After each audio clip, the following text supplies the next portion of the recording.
1956 was an exciting year for Australia. For the first time, the Olympic Games were held in the Southern Hemisphere and Melbourne played host to the world. With Melbourne gripped by Olympic fever, Sydney badly needed its own draw card and found one in the shape of the great colt Tulloch. Tulloch, bred in New Zealand, stood only 15 2 hands. Although small and with a noticeably swayed back, he was strong and well balanced with a bright and intelligent eye. The legendary trainer Tommy Smith chose Tulloch as a yearling at the Trentham sales because he liked the youngster's pedigree. I've always looked to buy speed horses for early races. In those days I only bought speed horses, I never bought any stayers. And I got the catalogue from New Zealand. I looked up, I liked Coruscant because I was reading about him. Because he was a fair sprinter and right through his line he's throwing fast horses.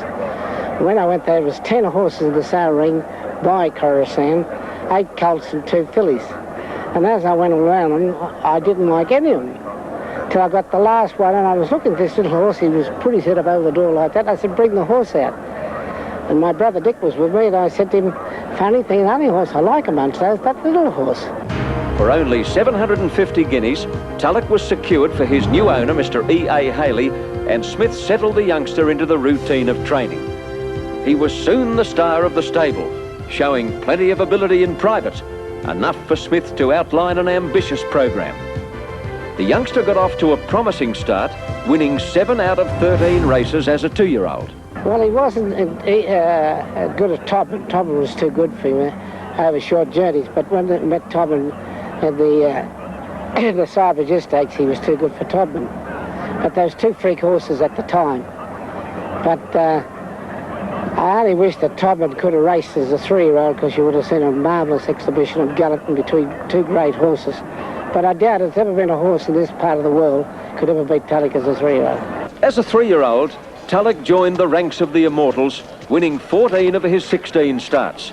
After victories in the Warwick Stakes and Rosehill Guineas, Tulloch tackled the rich AJC Derby. I never stopped back in Tulloch for everything he ran in. I was laying all sorts of odds on him. People used to think I was mad. I think he won the Derby and cut 3 seconds off Phar Lap's record. In a field of only 5 runners, including Prince Darius, Turkestan and Young Idealist, Tulloch started a raging 9-4 on favourite. As they straightened for home, Tulloch flew past Prince Darius and quickly raced 4 lengths clear. George Moore had an armchair ride as the great colt cleared out to win the Derby in the fastest time ever run in Australia, by 6 lengths from his old rival Prince Darius and a further 8 lengths to Turkestan and Young Idealist. Then it was off to Melbourne for impressive wins in the Caulfield Guineas and the Caulfield Cup of 1957.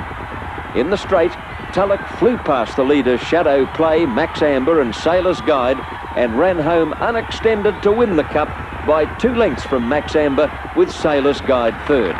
In winning the Caulfield Cup, he had posted another track and Australian record. Tulloch was installed as favourite for the Melbourne Cup, but his owner, Mr. Haley, scratched the horse from the great race after incurring a £10 penalty for his previous win, and that was to be a very controversial intervention. Well, he should never have been scratched from the Melbourne Cup. It was absolutely a tragedy that he was scratched. The man that owned Tulloch was an old man, and someone had rang him and said that you shouldn't run your horse in the Melbourne Cup because he's only a 3-year-old, he might never be any good. And he said, well, I think I'll scratch him, and he wouldn't go back on his word. It was absolutely a tragedy because he would have won easily. In the next few weeks, Tulloch would add the VRC Derby and the CB Fisher Plate to his credits. The Queensland Derby followed, with Tulloch winning at 16-1 on. His other wins that season included the VRC St Leger, the Rawson Stakes, the Chipping Norton, the AJC St Leger, the All-Age Stakes and the Queen Elizabeth Stakes. Just when Tulloch seemed set to take on the world, he was struck down by a virus, destined not to see a racetrack for 2 years. He got the scars, he got stomach trouble, and we couldn't cure him, and he was 22 months lying against the wall. I thought he'd died for sure. But when Persite came up and found something where the germs was in his mouth, we was treating them all from his stomach and they was in his mouth. You know, in 6 weeks Tulloch was right. In 10 weeks he came out and won and beat Lord at Flemington, but he was never the same horse he was as a 3-year-old. Tulloch resumed racing in 1959, and although still a winner, he lacked some of his earlier brilliance.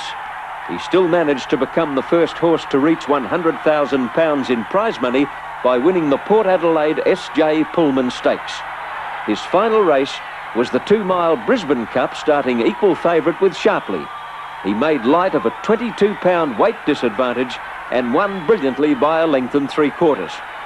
To an emotional reception from the crowd, Tulloch had run his last race. So, with a stake earnings record of £110,123 from 36 wins, being only once unplaced in 53 starts, Tulloch, our greatest staying 3-year-old, retired from the Australian turf.